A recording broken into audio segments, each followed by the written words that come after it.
Driving through familiar parts of West Texas upon my return home, I began to realize how much some areas had changed. The soil had shifted. Old fence lines I once stepped over to cross as a teenager were now completely buried beneath a mound of sand. Sandy soil appeared sandier than I ever remembered. It was as if White Sands, New Mexico was shedding its skin to share with West Texas. Each day when winds persisted above 20 miles per hour, clear blue skies transformed into a brown haze. Unmerciful are the winds of West Texas. What's to stop them? No trees, no mountains, no hills, and very little grass. Only wrinkles of earth rolling, dipping, and rising gently across the plains. Our grandparents and great-grandparents witnessed the worst case of soil erosion, what is known as the Dust Bowl of the 1930s. Drought was the primary cause of the catastrophic event. What was the source of the drought? Many scientists blame man's destruction of millions of acres of grassland. The boom of the 1920s gave birth to commercial agriculture in America as farmers plowed under millions of acres of native grass to put in place grazing for cattle and row crops. From 1929 to 1931, wheat production rose 300% in this country. What had taken thousands, hundreds of thousands, or millions of years to become beautiful prairies was destroyed in less than 1 decade by the farmer and plow in the name of manifest destiny. The Dust Bowl of the 1930s single-handedly destroyed the once pristine topsoil of mid-America's heartland. What took centuries, even millenniums, to build through volcanic ash, glacier melting, organic deposits, and cosmic dust took commercial farming less than 1 decade to destroy. West Texas has never recovered.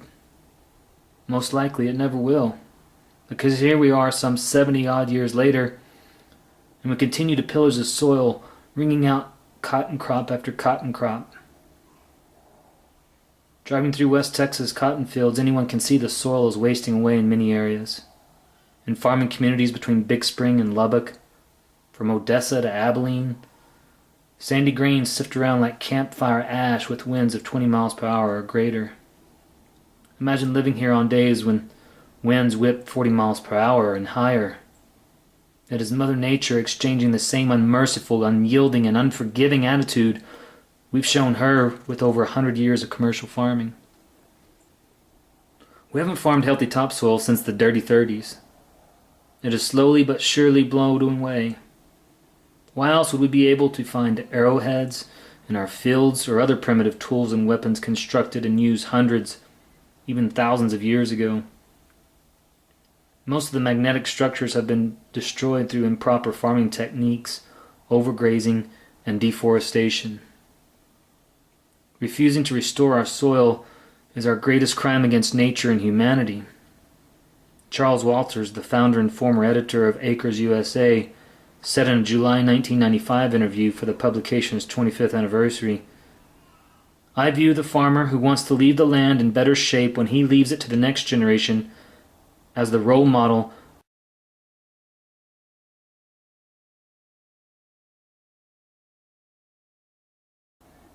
the latest and greatest poison in the form of herbicide, pesticide, or whatever aside is not the answer to our problems.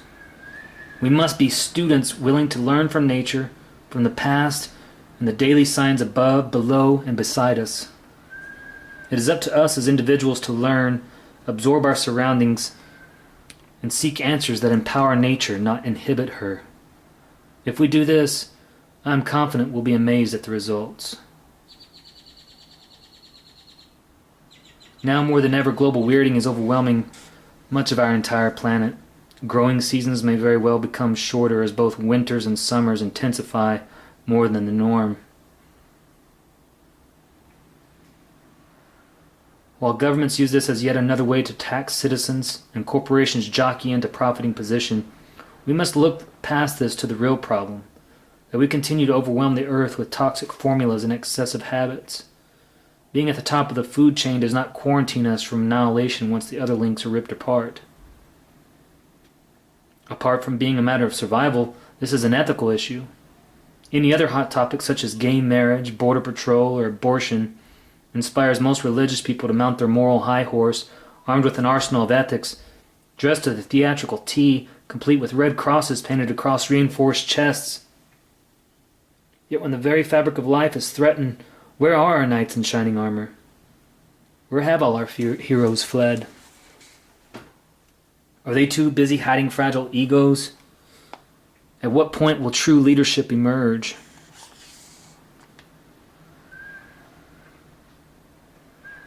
My fellow liberators, we are those knights in shining armor. We are those heroes.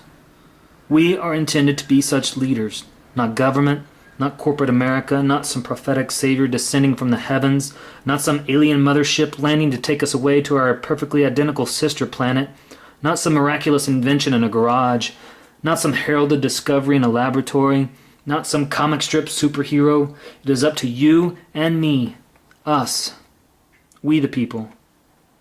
If not us, if not now, we're really in trouble. There is no hope. There is no future. Only our failure to deal with the reality of our dire situation. The solution to the problem is for us to recognize the problem, change our course, heal the earth, and heal ourselves by reconnecting our inner being to the spirit of nature. All true revolutions are begun and won by common people with a common goal based upon the principles of freedom. This one will be no different, but it will be more necessary than ever before. These times are not for us to ignore the signs we witness. Now is the time to change, to transform internally so that this beauty may be appreciated by those who will follow us. Now is the time we must come together and acknowledge our purpose for living this life in this body. To delay reacting to or to ignore our challenges will be our worst, our most fatal regret. Let us not be the ones who will look back in penitence, but let us be the ones posterity will look back at with great admiration of our strength to unify and praise our ability to act as one with love.